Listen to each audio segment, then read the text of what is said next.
before we get to your match, let's talk about Hogan and Savage. It's a year-long program, and it gets its big blow-off here as the Mega Powers explode at WrestleMania.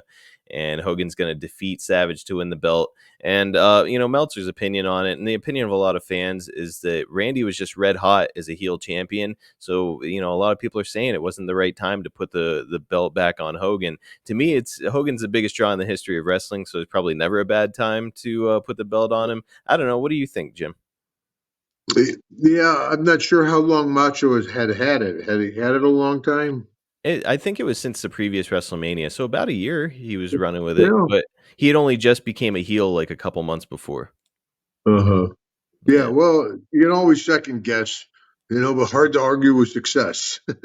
That was WrestleMania 5, Yep. and we're talking about WrestleMania whatever 40. number. Yeah. Yeah. No, that might have been the right decision. I don't. It I'm didn't thinking kill the business, that's for sure. I'm thinking they did the right thing. Yeah, I Um, mean, there's always nuances, and who you think and would do better or not. But either one of those guys, Hogan, Macho, they're your marquee guys. And to 1A and this day, 1B. I mean, I'm sure you got an oh yeah. Let me hear your oh yeah, brother. Oh man, let me give it a shot. Oh Oh yeah. yeah. Oh yeah. Every time I autograph session, everybody's got an oh yeah for me. Oh yeah. You do a pretty Most good one there, imitated Jim. guy in wrestling, old Macho. I know that there's some fans that go around dressed as Savage and they come up and like Oh, cut a some great promo on outfits, Jake. man. Well, he was so marketable. He was ahead of his time. All those great outfits and costumes and stuff. I remember one time Kurt Hennig came out and like, Macho, what's wrong with your hat? Macho runs into the dressing room, the hat's sitting there, there's nothing wrong with that hat. And Kurt's like, it's supposed to look like that? Oh my gosh. Ultimate River. Yeah. And look, I mean, Savage, I don't think it hurt him at all. We still see his face every time we go into a convenience store and there's beef jerky, you know? Yeah. Macho, they're still got his commercials out there now. I Yep. mean, and all his stuff is so collectible because at each WrestleMania or each pay-per-view, he'd wear a different outfit, and I know friends now that they got my buddy that I got the cape and crown from. Uh, he has a lot of Macho stuff, and it's really, really expensive, really collectible items. I'll Macho to bet. Macho.